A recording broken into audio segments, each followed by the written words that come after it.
Welcome back, everybody, to another episode of State of the YouTube. It has been a long while since our last episode. We haven't recorded an actual show in over a month due to a variety of personal circumstances. Mumkey Jones is off the show again because he is canceled, and he's also in the midst of his own personal downward spiral. Yeah, as we've seen from his video that he posted on his channel, looks like he's going through some shit, and so he's probably not going to be on the podcast for maybe 3 episodes or so until he gets his shit settled. Yeah, he went to Iowa. He returned to his homeland in Iowa, and he's inside of a hyperbaric chamber right now. He's getting all infused with heroic Mumkey power, and he will be back eventually, but he'll never actually be back because he's canceled. Yeah, Mumkey's canceled, and I've blocked him on Twitter because he was harassing me. He was bullying me, and he put his troll army and sent them to harass me in his stead, which I didn't quite appreciate. It's funny. Did you see this thing, though, that Boogie posted? He posted this tweet, and it's all about his new social media policy. So Boogie 2988. Yeah, YouTube gaming legend, Boogie 2988, who everyone seems to hate. And I don't really understand the hate behind him, but I don't know. Maybe he has me fooled along with anyone else who doesn't really find a problem with Boogie, but it just seems like everyone hates Boogie. I don't know. I mean, he's a generally likable guy, but it's like there's 2 factors. There's the people that like him, and there's the people that hate him. But I think he does deserve some of this hate because he goes on Twitter a lot, and it seems to be on his high horse. And I don't know. You know what I hate about him is that he got new teeth. It really throws me off looking at him with these perfect porcelain teeth and a haircut. He doesn't even look like Boogie at all anymore. He looks like I don't know, just some normal fat guy. Well, yeah. Also, he lost like 300 pounds. He's not like severely morbidly obese anymore. He's just kind of regular morbidly obese. Yeah, I'm not sure if that's if that's selfish of me that I really don't like him as much now that he's working on his appearance and he's lost weight and he's probably a lot healthier. Wait, didn't he just get like one of the surgeries to get his weight removed, or he wasn't actually working out? Well, I think he got his stomach stapled or something like that a few years ago, and he's lost over 200 pounds at least. At least that's what I figure from the situation. That's an entire you. Yes. I was resting in his stomach. Jesus. Maybe that's why people don't like him. They get that's why. Out by his size. Oh, I don't know. I think I like him less now that he's lost his weight. I don't like that he's doing well with himself. Anyway, Rusty, just explain the joke here that you did on Twitter. All right, it was like 3 a.m, and Boogie posted this tweet saying, "This is my new social media policy. If you are toxic, I block you. If you are mean to me or others, I block you. If you call people names, I block you. If you are a rude ass, I block you. If your profile is largely negative, I block you. Basically, I'm blocking most of you." And I don't know, this just struck me weird. I mean, obviously I was Is that even real though? Like is that even a genuine tweet, or is he just trolling? I think so. I don't think he's trolling. I'm not really sure like what his deal is, like if he's actually posting this out there to let everyone know that he's not having any more of their shit. This obviously will make my life better, but I hope it makes your life better too. If you can forget I exist and stop hating on me and what I make, and maybe go find something you like to talk about instead. So he's on his high horse. He thinks he's doing the haters a favor by blocking them, so that now they have to go and do something else with their life. Okay, but are you sure though that this is actually Boogie talking, and that Quentin Reviews has not hacked into Boogie's account and started posting these messages? Because it's sounding a lot like Quentin. Yeah. Very similar. What's the word? They're very defensive of their platform and their safe space. What even is Boogie's platform, though? Isn't he like a centrist and everyone hates him for that reason because everyone has to be needlessly polarized these days? And it's just simply not okay to just kind of respect both sides of the issue. Yeah, that does seem like that's becoming more and more the case. I used to subscribe to him back in the day, but really that centrism kind of, I found it really boring. Just on every issue, he was level-headed and played devil's advocate, which, I mean, whatever, I do the same thing, but... Now, you may call it boring, but isn't it refreshing, especially nowadays that everything is just so partisan? I don't know. Yeah. I guess nobody right. Nobody wants it. There's a reason there's no like lenient middle of the ground news outlets is because they don't make money because nobody cares. But yeah, I mean, obviously negativity sells and extremism on either side sells. But that would only explain like people being indifferent towards Boogie. But it just seems like everyone has a very strong opinion of him, and I don't really think he's done that much. I know I haven't gotten into all the drama. I know that there's a lot of people who claim that he's like two-faced, like he acts differently than how he portrays himself. But isn't that like every YouTuber? I don't really understand why it's like specifically Boogie that is just under the ire of so many people. Honestly, I really don't know because he does just seem like a nice guy who's... Well, okay, so he puts himself out there all the time when it comes down to what he had multiple divorces and all that stuff. And I guess what he wants to do is really just show it all on social media and have people come along with him on his downward spiral. But I don't know. I don't really have a problem with Boogie. But I did think it was funny. I don't know. This tweet I thought was just ridiculous. His manifesto on everyone he's going to block. So instead of retweeting it, I just copy-pasted it, tweeted it myself. And then I was getting nonstop fucking hate. I thought people would think it was a joke or they would know that I was just kidding. But no, they thought that I was a sensitive little snowflake. Dude, Rusty, your audience has like no idea what you're actually like. They still think you're the edgy knife game guy. Yeah, I don't get it. I think they just have their own perception. And whatever I say, everything I say is soaked in irony or satire. But they seem to forget that part. So yeah, I got a lot of people just calling me a cuck and a snowflake, and a lot of people that weren't following me at all on Twitter, because I got a little bit of retweets, like 50, 60 retweets. So there was a lot of people who'd never heard of me, and this was their first impression. So whatever. They're unironically responding to you, ironically copying what Boogie was saying that may or may not have been ironic. It's just a total shit show. And then you had fake drama with Mumkey, and I joined in, and Twitter is just completely autistic, and they fucking sometimes are, man. I wish I was never part of it, but it's kind of funny. Oh my God. It's hilarious to see all the people that are asking, like, is this real? Like, I don't get it. Are you guys actually fighting? Yes. Yeah, guys, the podcast is blown up. Like I said earlier, Mumkey's not on the show because he's canceled, and we don't like him anymore. Canceled. Anyway, speaking of YouTubers who've been canceled, we take off 4 weeks on the podcast. Big deal. You know, we got to put on our vacation days and our sick days, but there's been two in the past week, two massive fucking controversies happening on YouTube.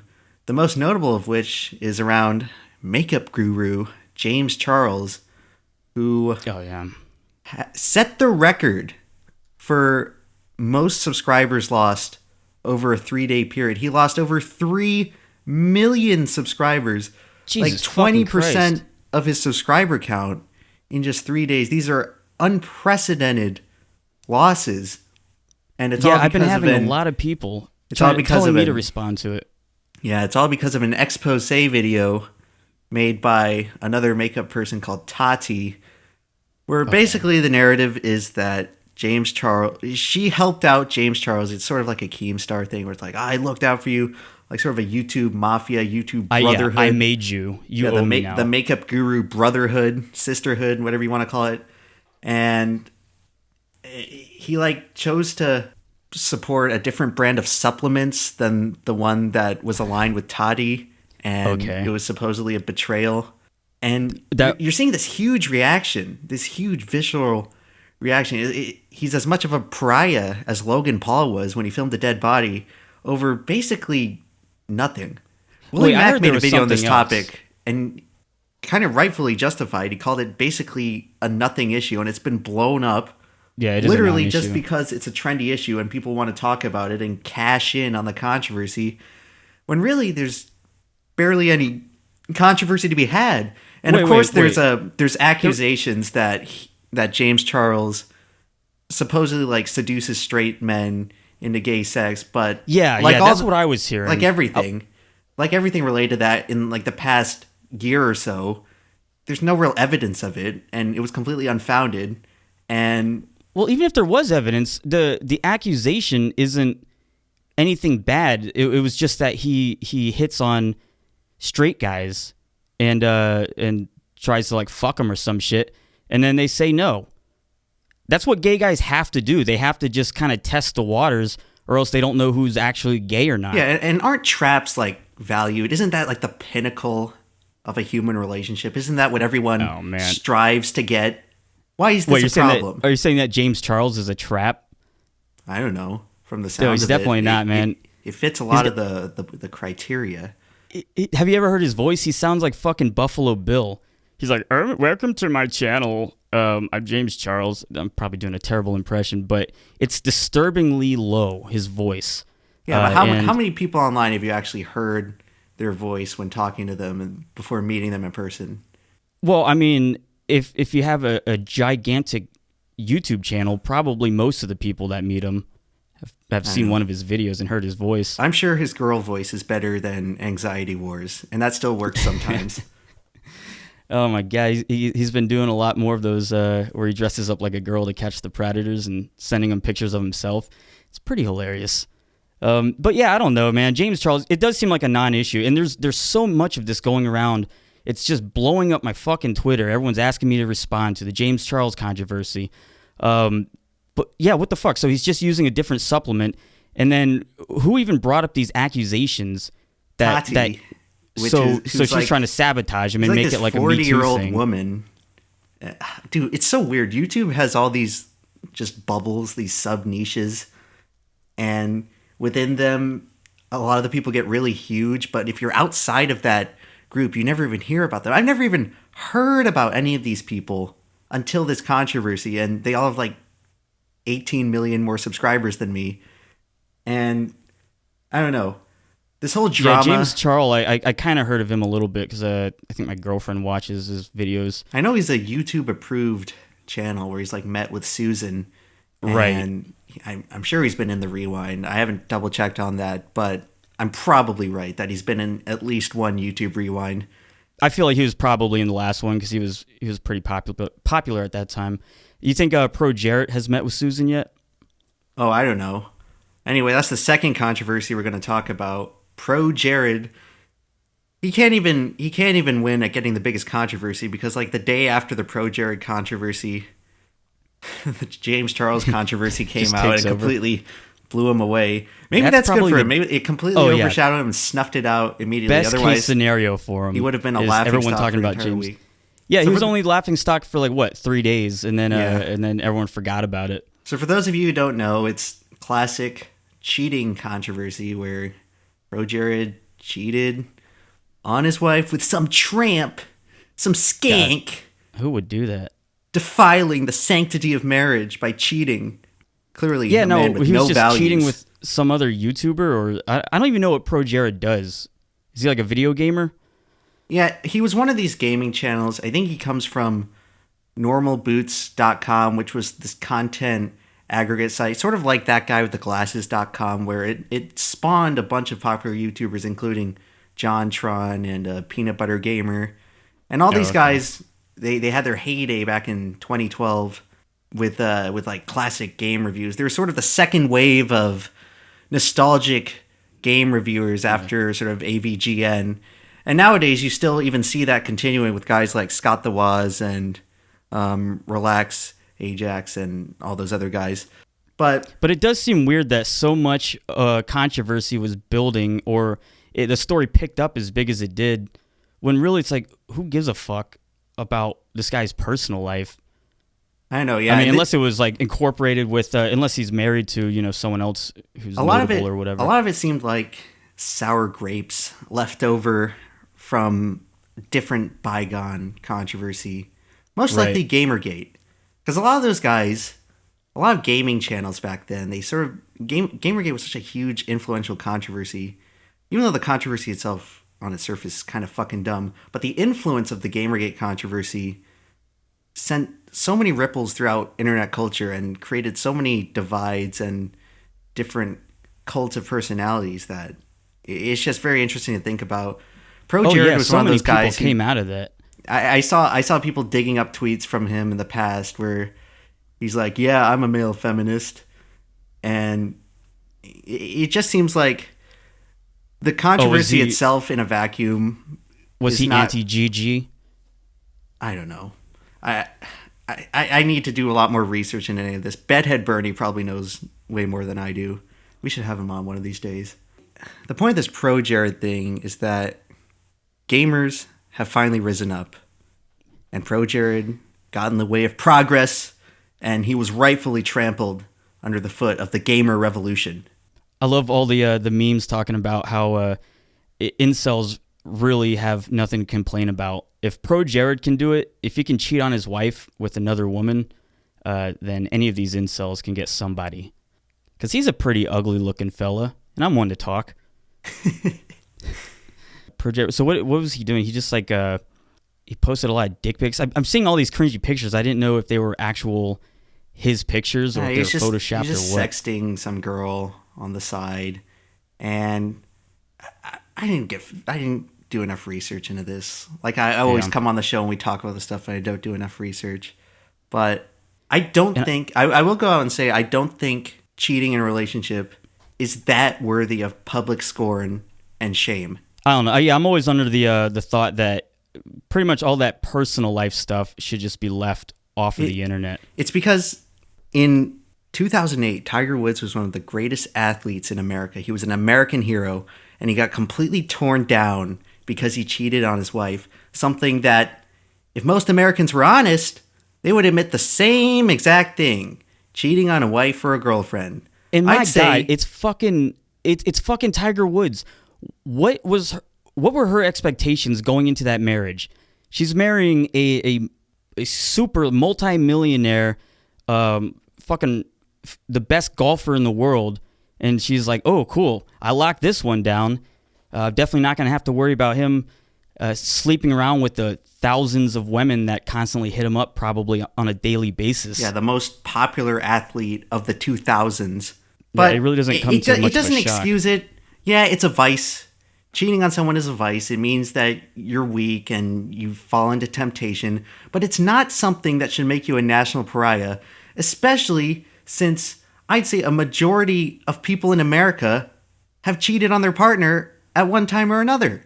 Yeah, I forget what the percentages are, but they're pretty high. Infidelity is I don't know, what's the percentage of 70 people... to 80% in a marriage, and that's only the people that admit to it. Yeah, what's the percentage of people who get divorced in America?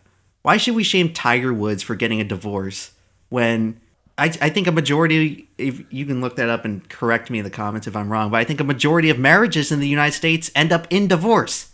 So yeah, let me see, divorce. The idea of just hating on someone for cheating in a relationship, and this is all a big plan to exonerate Mumkey because he admitted the same thing at the same time as this ProJared stuff. And listen, he admitted it, so I mean, is it up for us to talk about? I don't really know. I know. He posted the video, kind of putting it all out there, and I think that's most likely why he's going back to Iowa. The ProJared controversy, just based on the idea of cheating, it shouldn't be enough to get all these people to hate him, which is why I think it's just a guise for people who've been wanting to hate him for a while to go after him. I personally don't really have that much of an opinion on this at all. I didn't watch any of these people back in the day. I knew who they were, but I didn't watch any of them. I'm not emotionally invested in any of these people. It's kind of funny.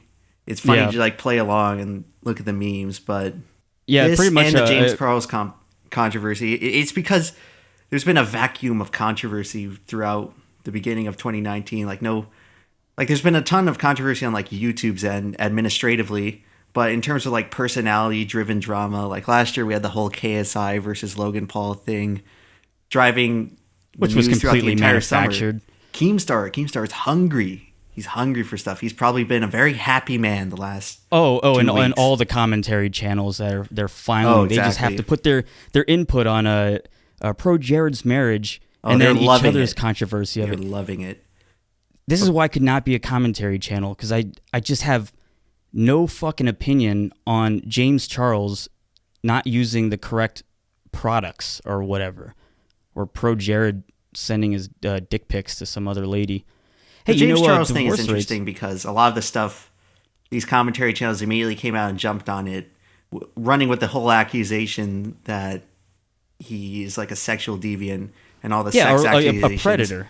And I know iNabber recently privated his video on it. And ever since Willie Mack came out with a video, the public opinion has changed a bit on James Charles, and they're starting to realize, maybe we went a little too hard on the guy, and he maybe didn't deserve to lose 3 million subscribers, which is like 10 times more than my entire channel, just because he made his own personal business decision to not sell the supplements of Toddy, a person who supposedly brought his channel up. I don't know. It all seems manufactured to an extent out of like. Yeah, it does. Those are some superficial subscribers. Also, it's got to feel. Well, I don't even know what it'd feel like to lose 3 million subscribers when you have like 17 million subscribers to begin with. Do you care, or you just go, "Oh no, it's probably just all business related"? You're saying, that's another thing. One last thing I wanted to talk about on this topic before we move on to something else: the sub loss. Mm-hmm. And like I said, ProJared got overshadowed, but prior to James Charles, I think he was like a contender for one of the biggest sub losses after the cheating controversy. And it makes me wonder, in the age of YouTube drama, in a post-content cop era where everyone's sort of on their toes of, can I get attacked? Can I become the center of drama? Is that a risk I'm willing to take? In this age of drama on YouTube, where it's infested the beauty community and the education community, as we talked about a few episodes ago with Coffee Break. Oh, right, yeah. Have subscribers become more fickle and superficial? Yeah, I guess so. But like I was saying, if you have 17 million subscribers, there's got to be about 3 million of them that they don't really care too much about your channel. I mean, if they actually cared about his channel, why the fuck would they unsubscribe? Well, in my experience, the subscribers that don't care are the ones that don't even watch your videos and stay subscribed. Right. The fact that people unsubscribe means that they do care. Because I've literally made videos in the past asking people to unsubscribe from my channel, and I could only you? Yeah, like purposely requesting that my fans unsubscribe from me, and I only lost 250 subscribers at the most in one day.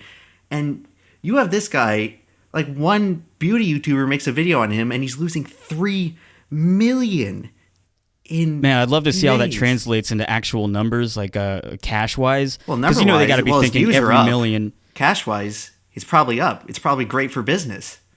You think so? The controversy? But, I mean, losing subscribers, the 3 million that aren't going to see the product placement in his videos or the ads on his videos. I've talked about this before, too. Where subscribers, the actual sub count on YouTube has been devalued so much with them tweaking the sub count and then making the homepage default and them pushing the algorithm and auto-generated recommendations over your own personal choice. Subscribers have been devalued to the point where the sub count is just completely superficial and it doesn't really represent anything. If you don't have the algorithm promote your videos, you probably only get less than 10% of your views from people who are actually subscribed to you. Yeah, it doesn't about really that. mean anything in terms of viewership. I think I feel like I have about 10% of my subscribers watching my videos. I wonder if his views went up, though, or if his views went way up. God damn, he's got fucking 1.5 billion views. Yeah, his views are up quite a bit. So fuck the subscribers. He's doing just fine. All just a ploy. Right. All just a ploy to get more views. Insider trading, YouTube edition. It just seems like YouTubers are getting very trendy now. It's happened so much over the past 5 years where I remember a time when YouTube was just this weird, obscure thing that you'd show your friends. And now it's actually like hugely influential in culture, especially with like high school age kids. I was at the local library a few days ago, and there were some kids there, and a lot of them were like playing Fortnite on the library computers. But they were like talking about educational they were just devices. talking about the James Charles thing in public, like how we, when we were in high school, would just talk about, I don't know, random celebrity or political drama. These are very influential things to the younger generation, and that generation's getting older, and their population demographics are going up, and these issues are starting to become very trendy, very tabloidy, very drama driven, where all these channels are so hyped up. You see these channels getting subscriber counts where, I don't know, like in 2013, 15 million subscribers made you like the number one YouTuber on the platform. Oh, yeah. Now, like, all these beauty channels have like 15 million subscribers just because most of their subscribers are like high school aged girls who follow the hype and follow trends.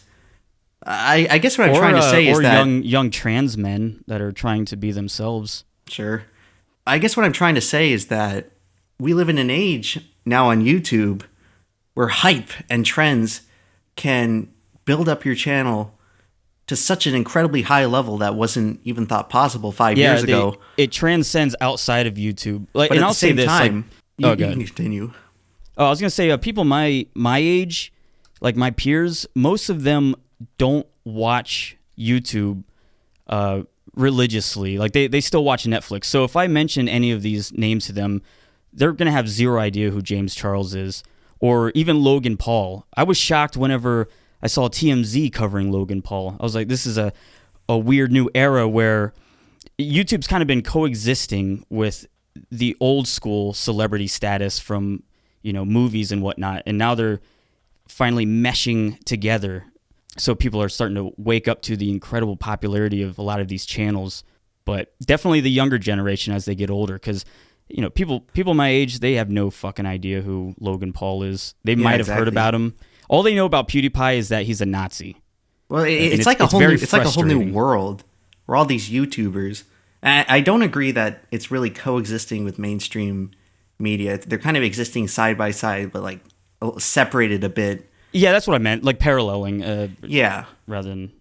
But I can't tell you the number of times in the past year where I've just been walking down the street and I overhear a group of high school people just talking about YouTubers like Shane Dawson or Gigi Gorgeous or James Charles or what have you. That group of YouTubers, they're becoming highly influential.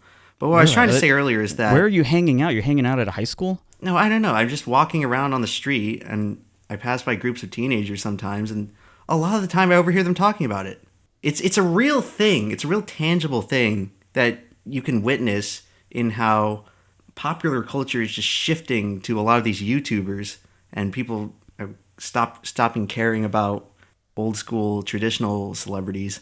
But anyway, right. I was trying to say that trendiness and hype can build these channels up so high, but they can also tear them down if you end up on the wrong side of it.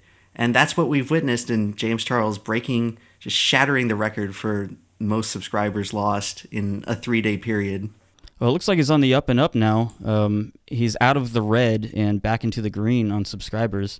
Yeah, everything will be back to normal. 300,000 subscribers today.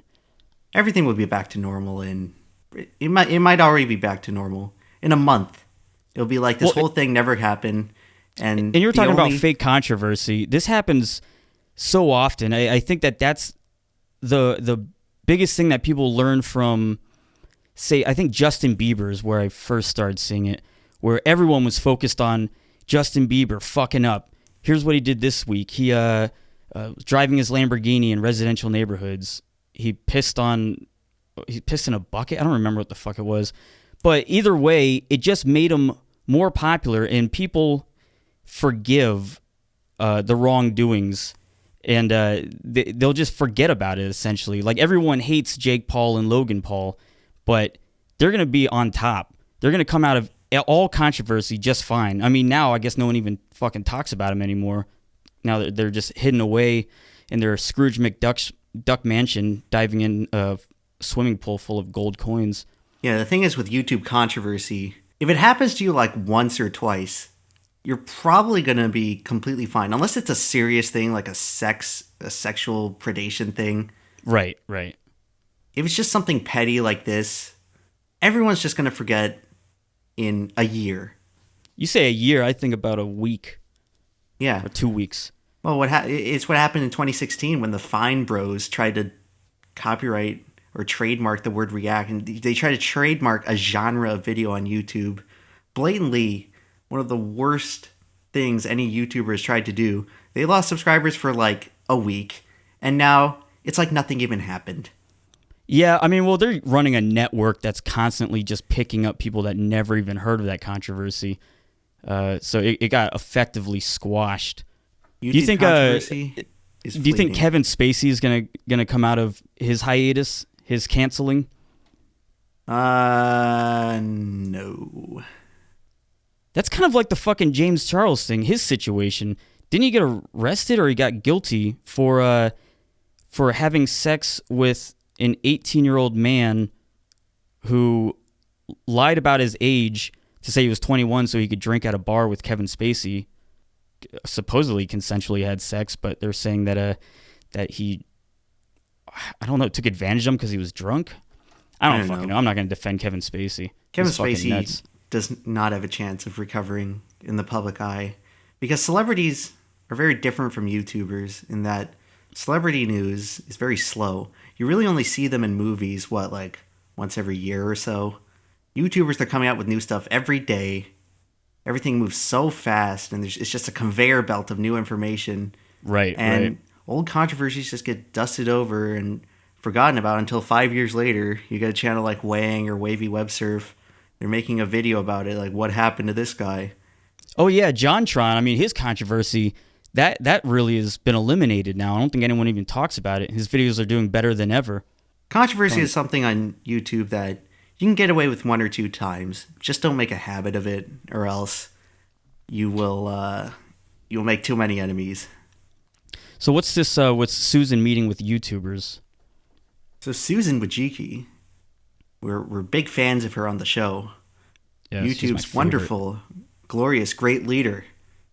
She came out with a blog post the other day, one of her YouTube blog posts talking about changes going forward on YouTube.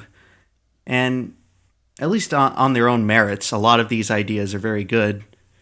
She's talked about rolling out sort of a manual checklist system so that you no longer have to be demonetized automatically. You can just specify what's in your video and manually mark it as friendly for advertisers. That's good. They talked about a new warning system where you can't get blasted off the platform anymore, and you're just going to get a warning before getting a strike. Very convenient that came out 5 months after Mumkey's termination, but I digress. Right. But a very important thing she talked about, and this has been publicized previously by some, but she has met privately with a lot of people in the YouTube community, most notably Shane Dawson and Ethan and Hila from H3H3 Productions. Oh, I guess I can say this now. I also met with Susan. It did not go well. Did you try to play the knife game on Susan? I tried to play her heartstrings, but she shot me down. The YouTube ad-friendly news song featuring Susan? Now, this is a response to, or is this a response to the recent reports that Google had lost $70 billion because of YouTube's mishandling of monetization? I don't know. I really don't know what to make of it yet. I have to see, because part of me wants to be cynical and say like, oh, it's just a PR move. She's just trying to get these YouTubers on her side, these very influential YouTubers as her cronies, to make sure that they don't go after the platform and influence right. It makes her others seem to, connected. Incite hatred against YouTube, as if the website can possibly get any more hated based on what they've done the past 2 years. But still, though, part of me wants to believe it's just a big, slick PR thing.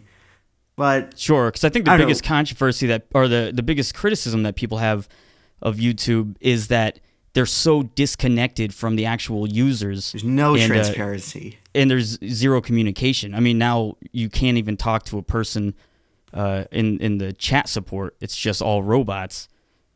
Exactly. And they're unwilling to actually help or look further into a case. So, yeah, her meeting with Shane Dawson and H3H3, gigantic channels, but I guess they're whatever. I mean, you have to meet with someone. You can't just meet with people like us. Well, no, but at least it's better. It's better. It's better at the very least than what she's been doing for the past 2 years, which is absolutely nothing in terms of communication. Like one blog post saying "We hear you" 18 times. It's just not enough. There needs to be a tangible connection. I think we talked about this on an episode with Nerd City and Wang months ago, where YouTube needs like an ambassador program, because currently the people running YouTube and the YouTubers are way too disconnected. I want to think that this is a step in the right direction, and I hope it's just not recruiting these people just to become shills for YouTube. Well, and this is what I think about. It fits into my whole theory that Ethan's become a total shill, and all of a sudden he's meeting with Susan. And I really hope that in that meeting, Ethan and Hila managed to voice like actual tangible concerns that YouTubers are dealing with. I don't care much for Shane Dawson, but I have faith that he would probably accurately represent YouTubers. But this is what I was saying about Creator Insider. You know, the videos that are forced on everyone's dashboard. And some of them seem like they're just straight up lying. Like it'll be, I don't know, the host, a lady, and she's talking with someone who does something on the programming side of YouTube. And a lot of times they're disavowing theories about how YouTube works when these theories have been proven with actual data and actual statistics and analytics that show, say, for instance, that if a video is demonetized, it performs not as well with views. And you can see this the second a video gets demonetized, views drop significantly. Oh, they've entirely danced around that.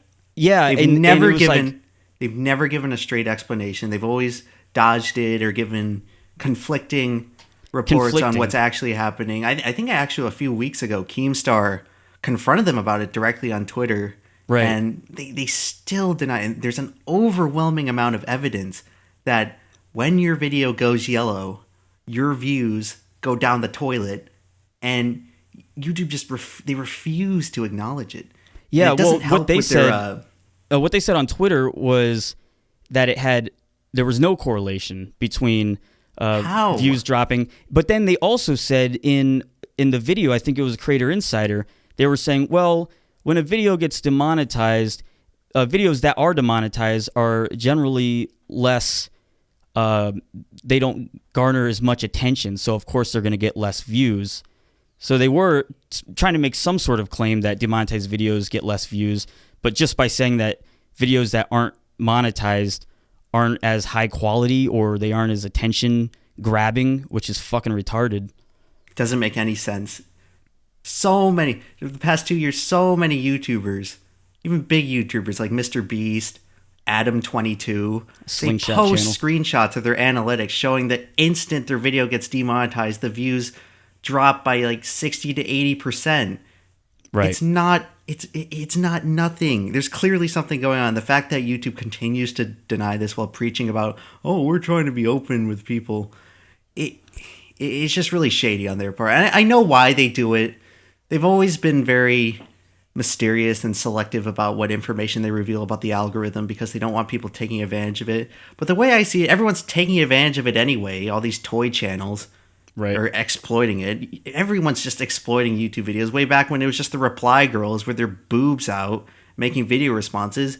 Yeah, a platform with 100 million people producing content. Some of them are going to be trying to work the system and exploit it, especially when a lot of people see YouTube as a way to basically get free money. Of course, a lot of people are going to be exploiting it. I just wish there was just an explanation. Yeah, I mean, it really does seem like affects views, but I don't think they can legally give it out without getting in trouble with either the feds or some regulations. Yeah, I mean, think about that. But yeah, I mean, Susan meeting with the YouTubers, it does kind of seem like a similar thing as creator insider where they're just saving face. But I don't know. I mean, remember when she tried to start her own channel? Oh, She came out with 2 videos and they were god awful, and everyone just fucking blasted her in the comments.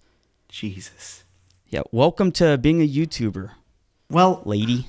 hopefully Susan is coming around. She's actually talking to YouTubers, and hopefully it's not just a way to pull out her wing and make all these channels corporate shills for YouTube. And there's actually I think she's some on the chopping resistance. block. I'm saying that this was reported I know. on that Google lost $70 billion because YouTube's been fucking up with their monetization.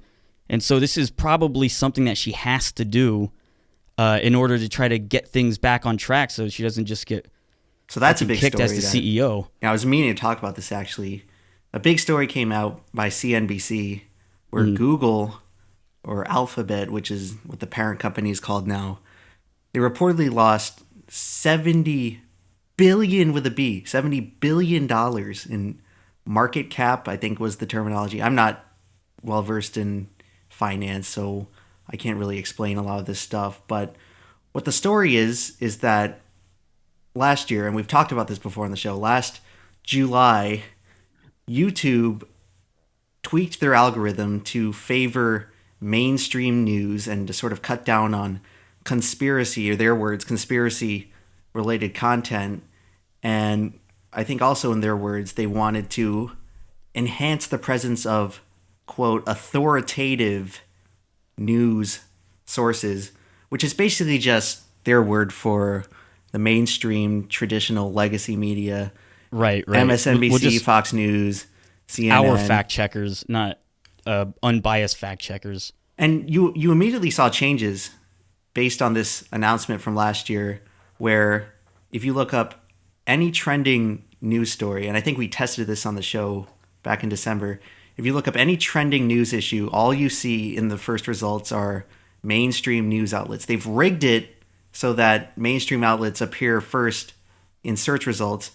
And there's also the breaking news tab, which I think a lot of you have begun to notice has shown up on your homepage over and over again whenever there's a big news story out. And no matter how many times you exit out or click not interested, it keeps showing up. There's a clear bias here trying to accelerate these news channels.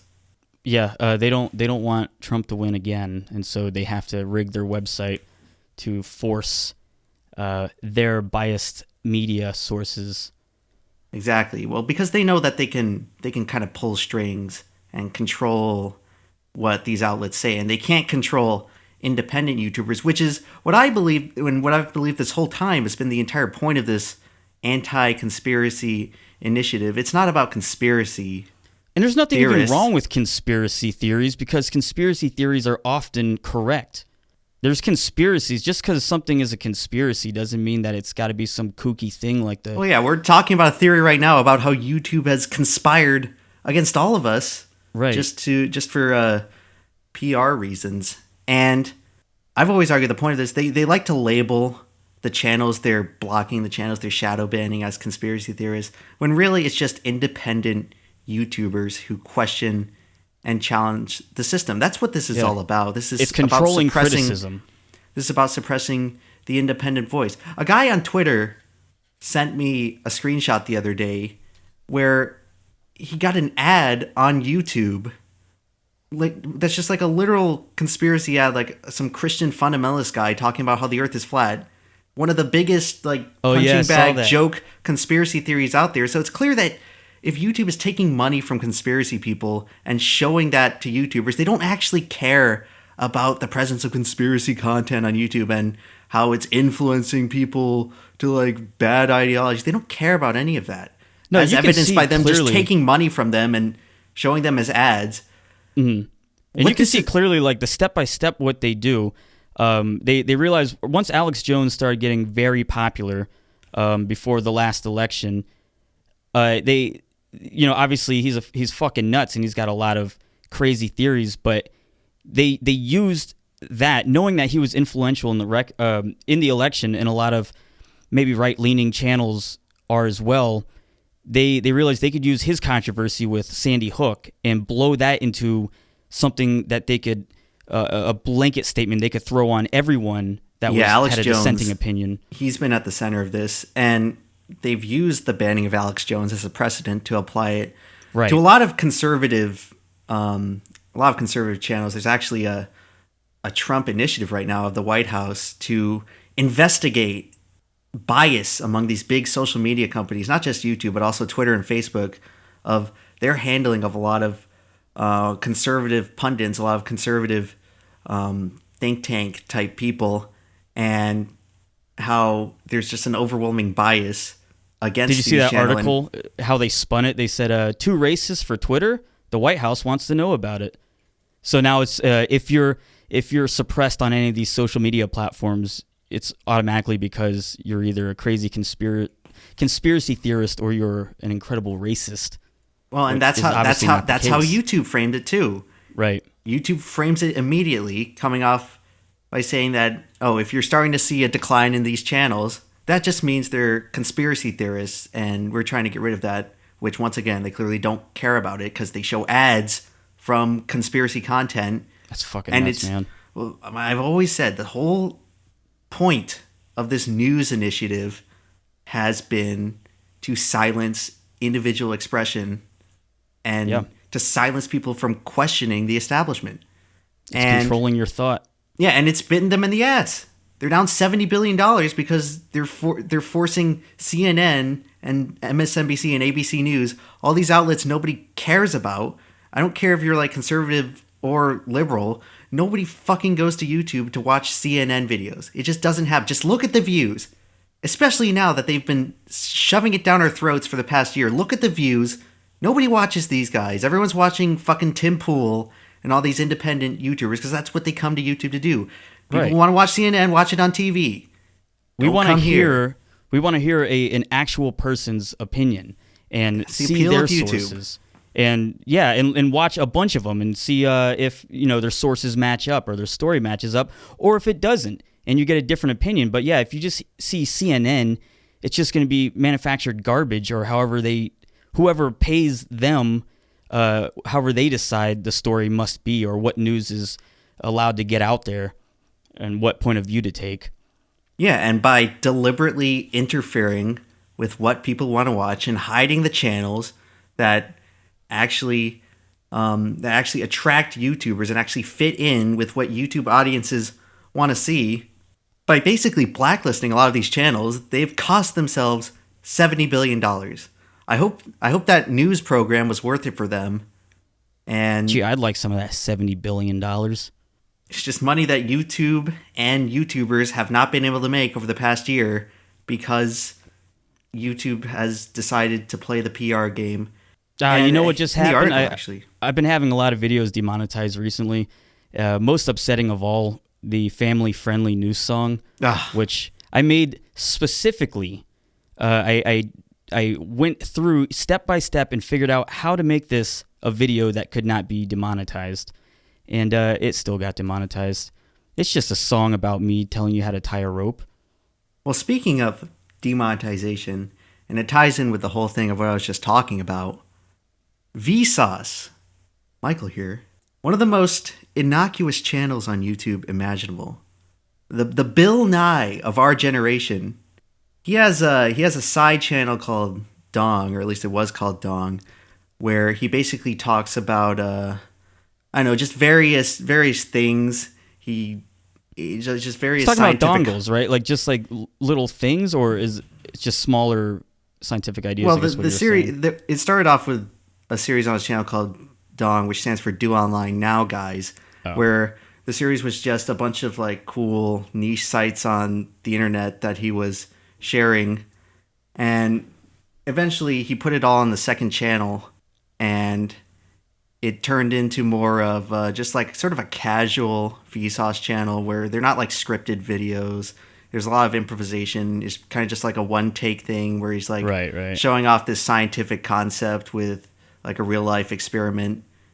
And it's just so odd to me what happened, because for some reason or another, they had to change the channel name.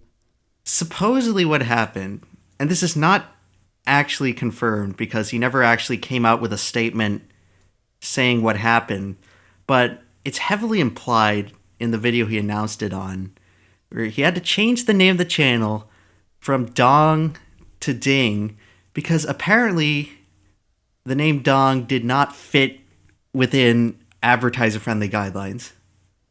So it's Ding Dong. You know, it's just Ding. That's fucking retarded. Dong is on its own. Who even uses that as a term for dick? But this made me really mad when I saw it, and I posted like a huge Twitter thread about it, and it got a lot of attention and views, and people were rightfully pissed at what YouTube was doing, but it just struck me as so confusing. Like Vsauce, Michael from he has a YouTube Red series. He works extensively with the YouTube brand. How? Yeah, I mean, but is it confirmed that it was the advertisers that made him do that? And that's the thing. It's not confirmed, but just from the way he said it and the fact that he actually had to go through and change the channel. You know how harmful that is to like search engine optimization. Oh yeah, where you just change the name of your channel and people have known it under one name the whole time, and now it's just a completely different name.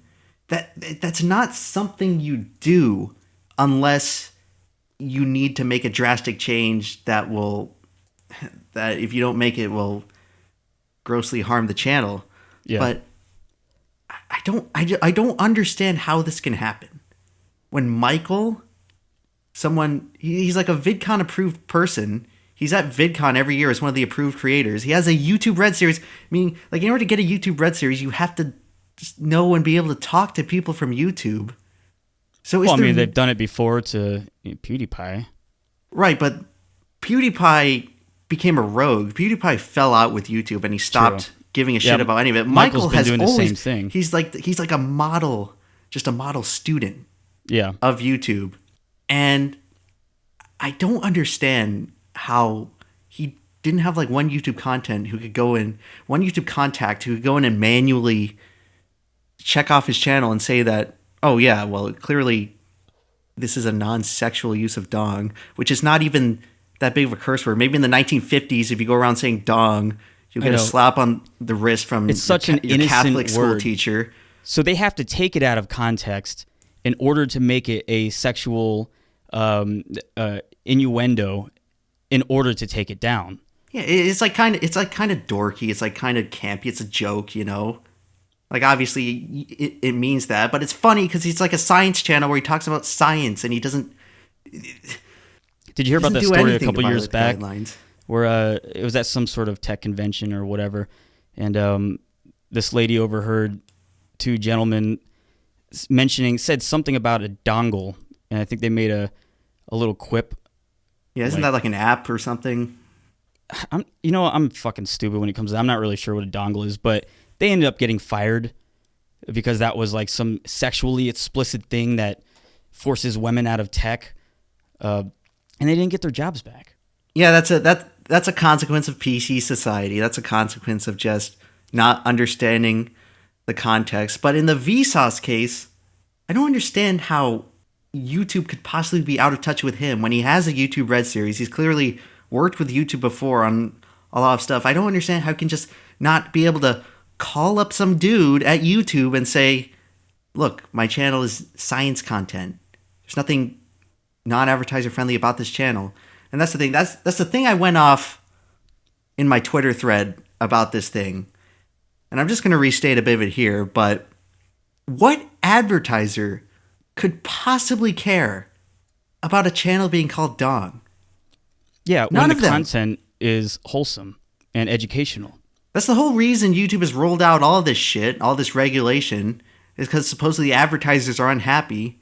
What advertiser? Procter & Gamble, Kraft Foods, Disney, any of these guys, which one of them could possibly care about a science channel called Dong? I think YouTube's giving them too much power, and they're taking it. PC culture is slipping into YouTube as well. Here's the thing, though. In my mind, it's not the advertisers. The advertisers is just an excuse YouTube uses to smash us over the head with regulation. Yeah, so they can wipe their hands clean and say, hey, it's not our fault. I watched like the Billboard Music Awards for like a bit. Jesus. On, I don't know when it was, but Cardi B went on there. This is like a network television primetime show. So regulated by the FCC, CBS, I think it was on. So you have to imagine that the content on here has to be about as tame as possible because it's the most general, safe audience. Network television, nationally televised, primetime television, biggest exposure to an audience, biggest exposure to complaints from people watching to the FCC. And the Cardi B segment is just this very kind of lewd. They're all sort of scantily clad, and there's like a bunch of background dancers doing like a dance where they're like going spread eagle. And I'm no Puritan here. I don't give a shit about what any of these artists do. But there's no way advertisers have any problem with that. Yeah, if you try to put that on in the 50s, 60s, and 70s, people would throw a riot. But nowadays, nobody cares. Clearly, no advertisers care. The Billboard Music Awards just rolling in television advertisements. What advertiser cares about that? How do you explain them pulling their ads off of YouTube if they don't actually care? Well, it goes back to my whole theory.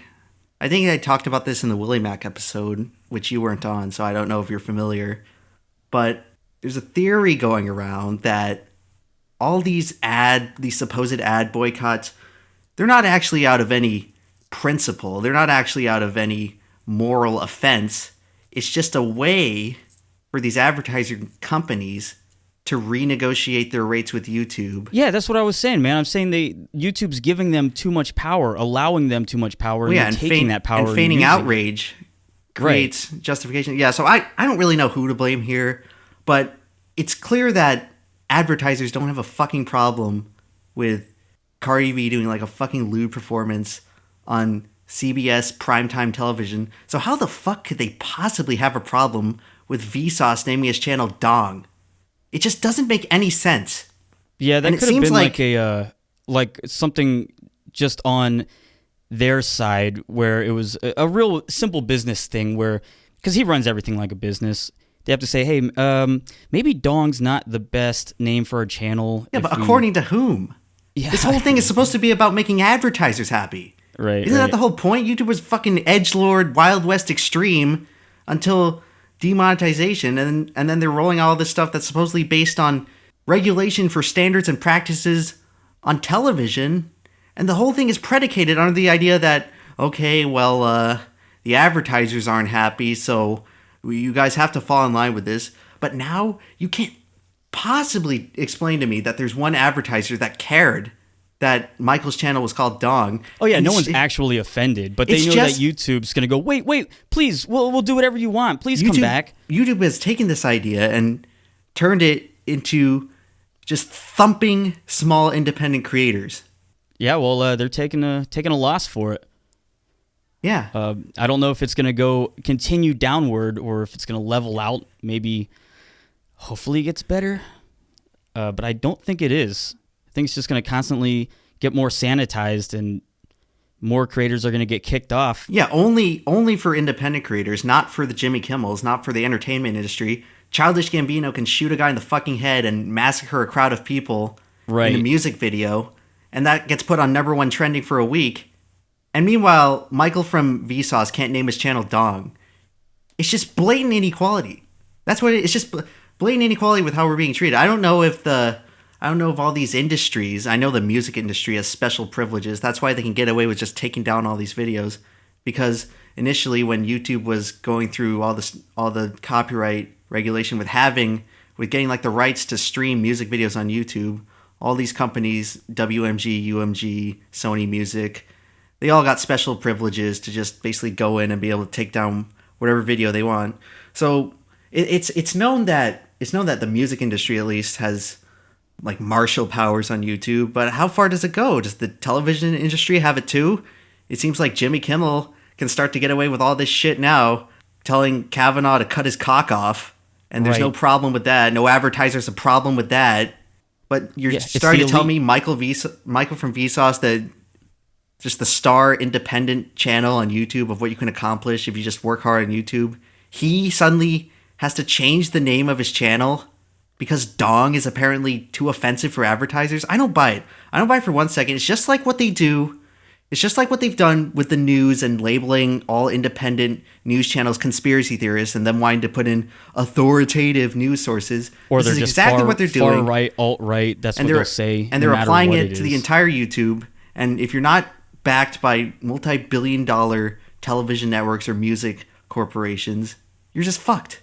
You're just going to get run over and regulated more heavily than television. Isn't that completely absurd? Television is now... You can get away with more on network primetime television than you can on YouTube if you're just an independent creator. It's absurd.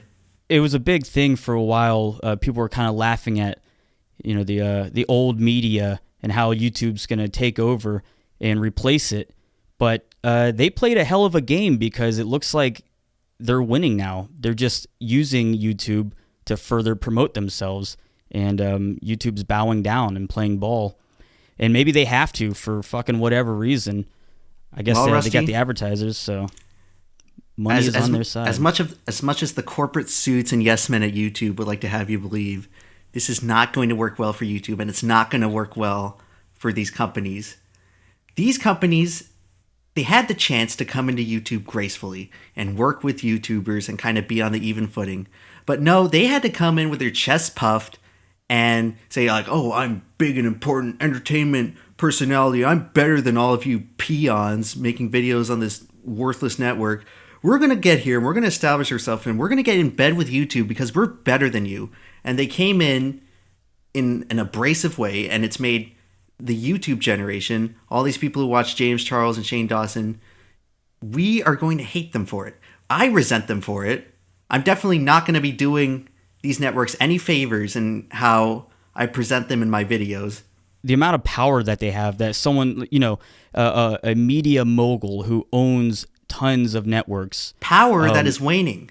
Well, their power only comes from their influence, which is slipping away. Right, as I said earlier, Shane Dawson, Jeffree Star, all these people, these are becoming the new hyper celebrities. And they can't stop it.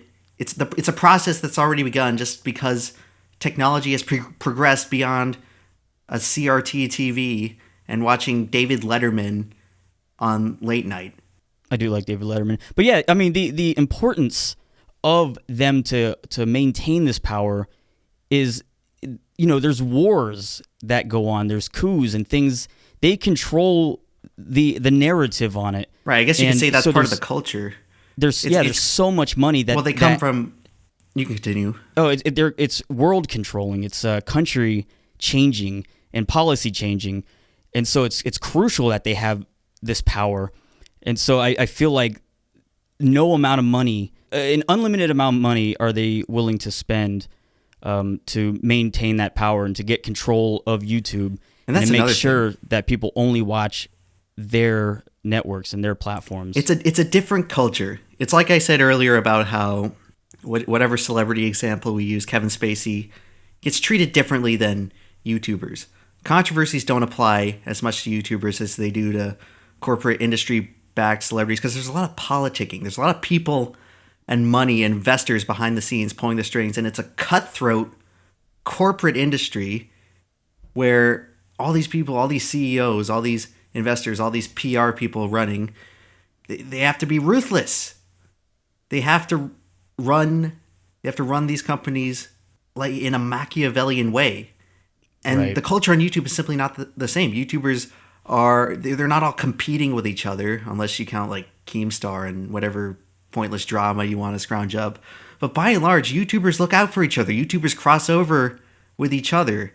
YouTubers are overwhelmingly happy for each other's success because they're not direct competition. And just because someone is watching Internet Historian doesn't mean they're not also watching me.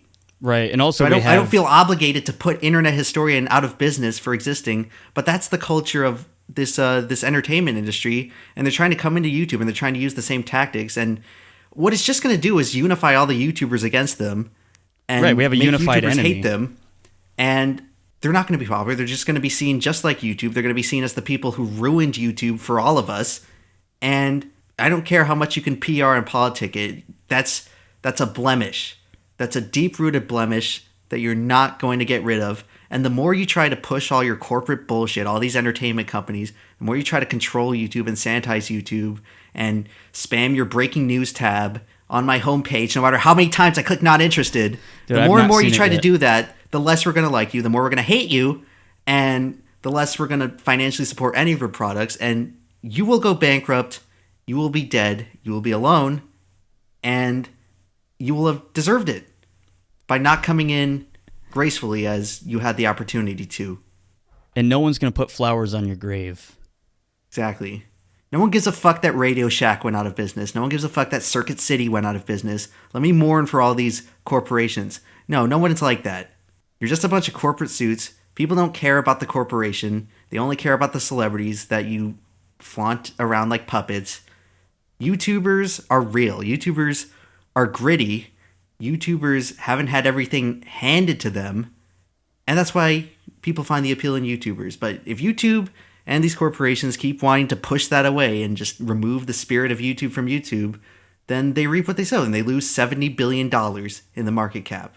Because corporate entertainment tactics don't work on YouTube, no matter how much YouTube wants to promote these channels and give them free views and exposure.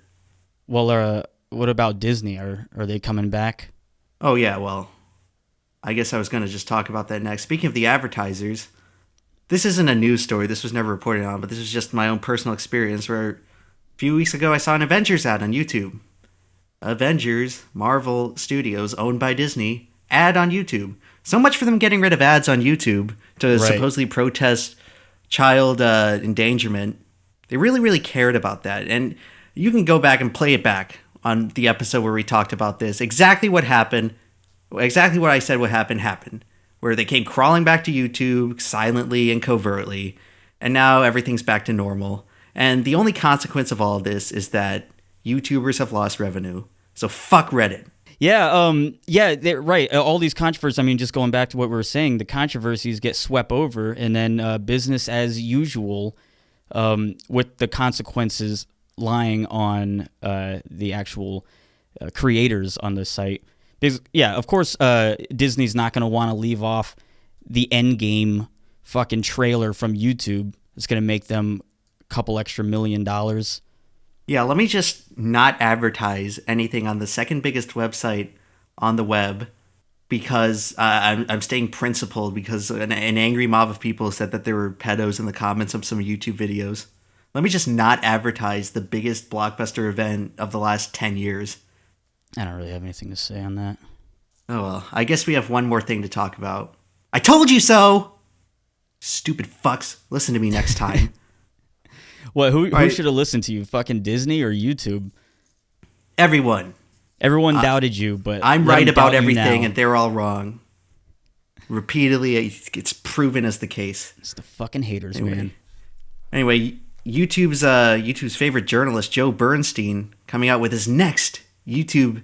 He came out with his next YouTube hit piece, and this is on. I hadn't actually heard about this YouTuber until now, but apparently they're very influential. Lieutenant Corbis, aka Soph, is this 14-year-old girl, and I've seen a few of her videos just All right, I looking heard at this about topic, this. and she's like the epitome of the Zoomer. I always have a theory that in 10 years the Zoomers will multiply and destroy the millennial generation. They will displace the millennials from all of their jobs, and the millennials All of us? yes, all of you, and the man. millennials will be forced into their permanent destiny of being unemployed, which is what they were during the 2008 recession, and they're going to be unemployed again because the Zoomers are so much more intelligent. They're so much more knowledgeable. Yeah, you all have Asperger's. and they're all alt-right, and they all know how to use the internet at like an IT professional level. And Lieutenant Corbis is like the biggest fucking Zoomer channel I've ever seen. Where it's like this Is it a big channel? Yeah, like 800,000 subscribers. Oh, and she's shit, okay. It's like this 14-year-old girl who doesn't give a fuck about anything. She like spouts like right-wing conservative opinions. And that's another thing where the millennial generation has been so overtly liberal and militant that they have swayed the Zoomer generation the other way permanently. And they're supposed to be the most conservative generation since the 50s. Way to go, guys. Anyway, I was saying if I was in high school right now, I would probably be very conservative. Anyway, this fucking channel, Lieutenant Corbus, is an absolute testament. She's like the Zoomer case study example number 1, where she's just like massively articulate. She's like just very well spoken for a 14-year-old girl. Doesn't give a fuck about anything. Incredibly edgy. Very red-pilled, as conservative people would say. And so what was she saying that made the controversy? Well, obviously, since she's edgy and she often gives conservative opinions, that's not allowed in this day and age. And you're going to have a hit piece written about you by Jumpin' Joe Bernstein, who is definitely not a blockhead. And this is through doesn't BuzzFeed? have an agenda to, BuzzFeed. Yeah, and so Joe Bernstein, he's the guy that got World Peace taken off of Adult Swim. I think that's the first time I heard about him. And ever since then, he's just been on a crusade to make that his thing, to take down the alt-right any way he can. Right, because this 14-year-old girl is like this, not because the millennial generation has been so obstinate and militant in their identitarian liberal beliefs. No, she's like this because YouTube is influencing her, and she's influencing other people on YouTube, and it's part of the pipeline, and it's part of the dog whistling, and it's making all these, it's turning the generation all right. That's why the Zoomers are all right. It's not because the millennials were so nasty and militant about their ideology, and it's not like every generation has just been a contrast to the previous one, going back to the hippies, contrasting with the conservative 1950s generation. No, counterculture doesn't exist. We are the only culture. So therefore, this channel of this 14-year-old girl must be scrutinized for everyone to see. So I'm looking at this article, and I guess the first thing that he's bringing up, who hasn't done this? She dressed up in a burqa and was pretending to be a follower of the Prophet Muhammad, while subtly, well, maybe not so subtly, criticizing Islam, which of course I've done, Mumkey's done, I'm sure you've done at some point in your life. But well, it's the same. It's the same stuff as all these conservative channels they're going after. What, like Paul Joseph Watson, Sargon. Now that he's like running for political office, he's become a big target. What Count a fucking Dankula. clusterfuck that is. And I don't even really like any of these people. Like I'm not really politically involved.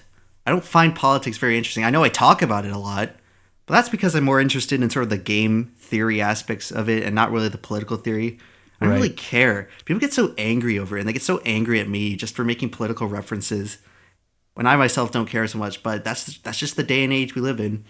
And so he's writing a hit piece about a 14-year-old just because he sees that as a reasonable target for him to use all of his power at fucking BuzzFeed. Because the nature of her message, he finds vile enough to attack a 14-year-old over. So remember back when we did our episode about the MAGA kid, the Covington kids, how I said that like leftist people, you don't fucking actually give a shit about children, even though that's the entire agenda they pushed after the Parkland shooting. Well, now it's official, okay? Like now there's no limitations. It's literally not about the kids at this point. It's literally not only about anything. They say it's about like race. They say it's about sexuality. But so much of the shit they push, it's about think of the children, blah blah blah. Think of the children. Demonetize YouTube videos because of the children, and they don't give a fuck about the children. Here we have Joe Bernstein going after a 14-year-old. Like, is that not absolute madness? Making a hit piece about a 14-year-old. I don't care what the 14-year-old is saying. You're like a fucking 14-year-old kid. The effect is that Lieutenant Corbus got her channel put in a limited state and her videos taken down, much in the same way that Mumkey did, actually. I wonder how much influence these journalists have on YouTube. But anyway, her channel's in a limited state. She can't upload anymore. It's probably going to get taken down. It wouldn't surprise me. Because she said the F word and criticized Islam. Boo fucking who. It's just edgy YouTube shit. All these channels do it. Yeah, but it's an attack on wrongthink. It doesn't matter if you're a kid. Age doesn't matter anymore. So civility doesn't. The only thing that matters is just winning. My side has to win. It doesn't matter that I'm going after. I'm setting the precedent that it's okay to write hit pieces on 14-year-olds. Jesus Christ, it's completely insane. But is she getting any kind of support coming out of this from people against Joe Bernstein? 1791L just uploaded a video about it. Oh, and once again, I haven't heard of this channel. I haven't heard of this person until now, and it's the Streisand effect. Right. All these journalists think they're so smart and they think they're doing their due diligence. Martin Luther King is smiling down on me because I wrote a hit piece about a 14-year-old who makes edgy videos on YouTube. They think they're squashing these channels when realistically they're making these channels more popular than ever before. This is why the fucking alt-right ideology is popular. It's not because suddenly people started thinking, oh, you know, these Nazis that have been around since the 70s and 80s and have had almost no influence through the early 2000s. All 13 of them. I'm all of a sudden going to start listening to them. I wonder why. You start to you want to hear what was said that was so bad that it can't be heard, or they don't want you to hear it. And it just pushes you, not necessarily to follow any of these people, but to at least want to hear their message so you know what the fuck's even going on. And if they tell you that you can't even listen to somebody, you can't even watch their videos or hear them, or else you are also just as vile or evil or whatever the fuck they say, that's scary. That's controlling words and that's controlling ideas. And it doesn't work because, I mean, this is why the White House has the thing set up where they want to hear from people who are being unfairly taken off of social media in cases just like this. Morgan Freeman has one of the greatest quotes ever about race relations in the United States. Right. I think in the 2000s, some guy was interviewing him on like 60 Minutes or whatever. And he said, how are we going to stop racism? And Morgan Freeman's response is, stop talking about it.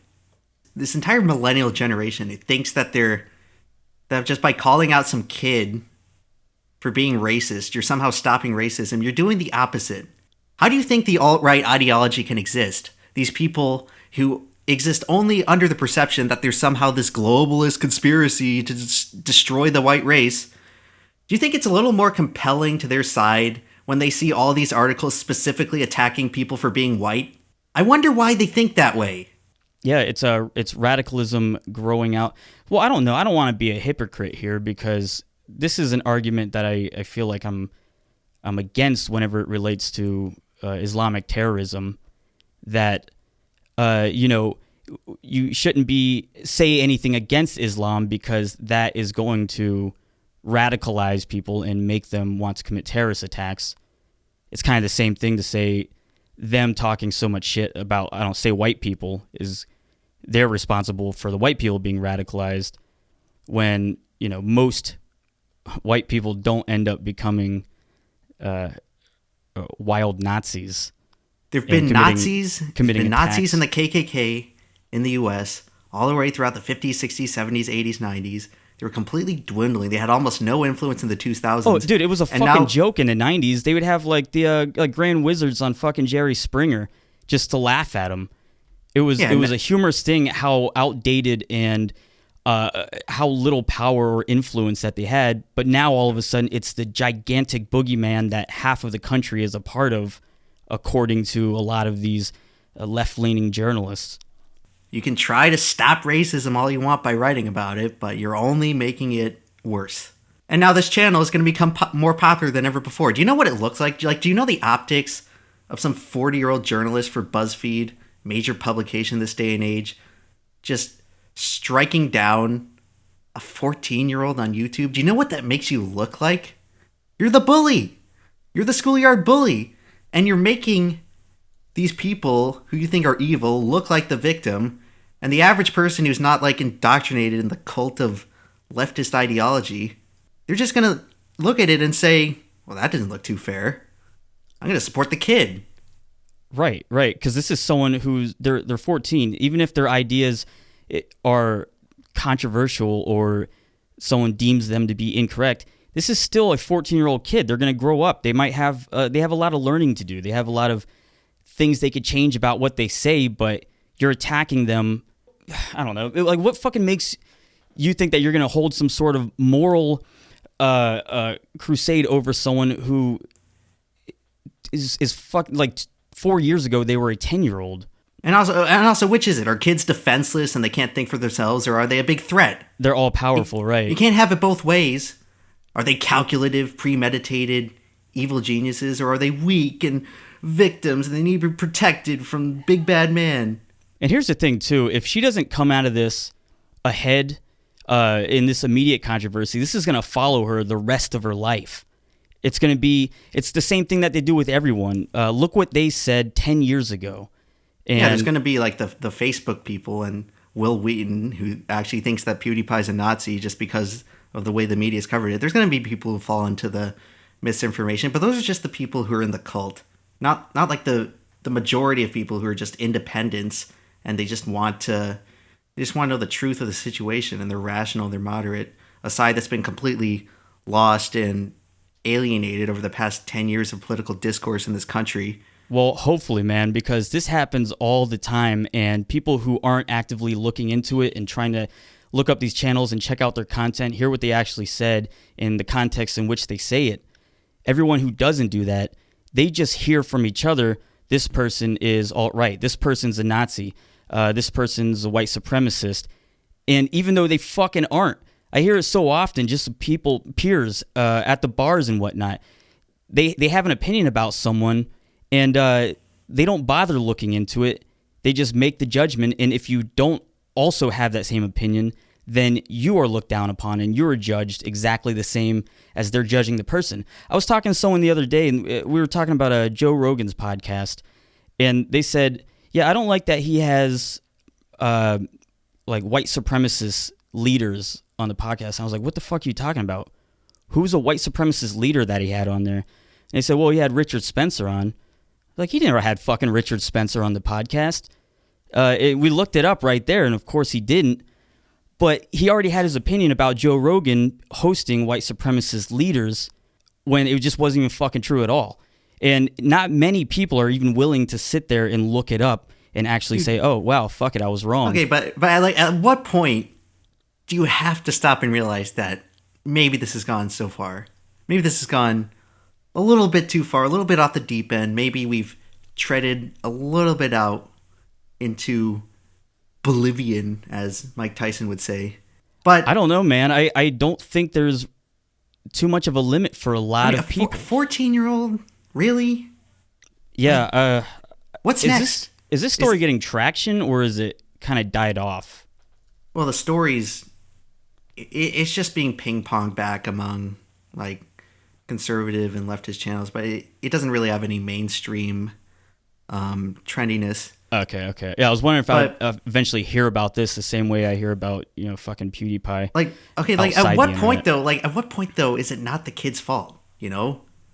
Like, I've heard stories about how, like, 10, 11-year-olds, kids who play Fortnite and floss at recess, they call YouTube Jewtube because it's like a joke about how Jews run the media.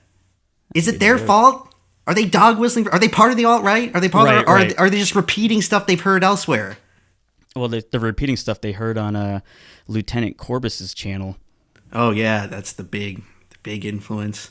Yeah, but they're just kids, and they say stupid shit, and you say bad shit and offensive shit when you're a kid because you don't really know limitations, and you don't really know what's appropriate or what's cool or whatever. So you just kind of try stuff. And now if you have an awkward phase, or if you say something wrong growing up, that's it. You're done for. You better have the right opinions from birth, or you're canceled before you're fucking 15. Thanks, Joe Bernstein. Thanks, Joe. Really doing your part. What a hero. Let's give Joe Bernstein a heroic medal. A Medal of Honor. The Joe Bernstein Moral Superiority Award. The High Horse Award. They have it actually already. It's just the blue check mark on Twitter. Oh, right. So they give the High Horse Award to Joe Bernstein and Boogie 2988. Well, anyway, we've been talking for like an hour now, so I guess that's it for today. Yeah. Maybe we'll have a couple more podcasts before Mumkey gets set up in his new place, is ready to record. Yeah, he gets out of the hyperbaric chamber. Psh! There's a bunch of smoke from the smoke machine. It's all cinematic. It's like Darth Vader. Oh yeah, out and he's with gonna a come out suit for the first time. stronger than ever. Yeah, I guess we'll have to do some research on the next topics. But we just wanted to make this podcast, to kind of keep the flow going, not just stop producing any content for several months. Research is for YouTube videos. This is a podcast. Who gives a fuck? Right. All right. Well, hey, later, guys.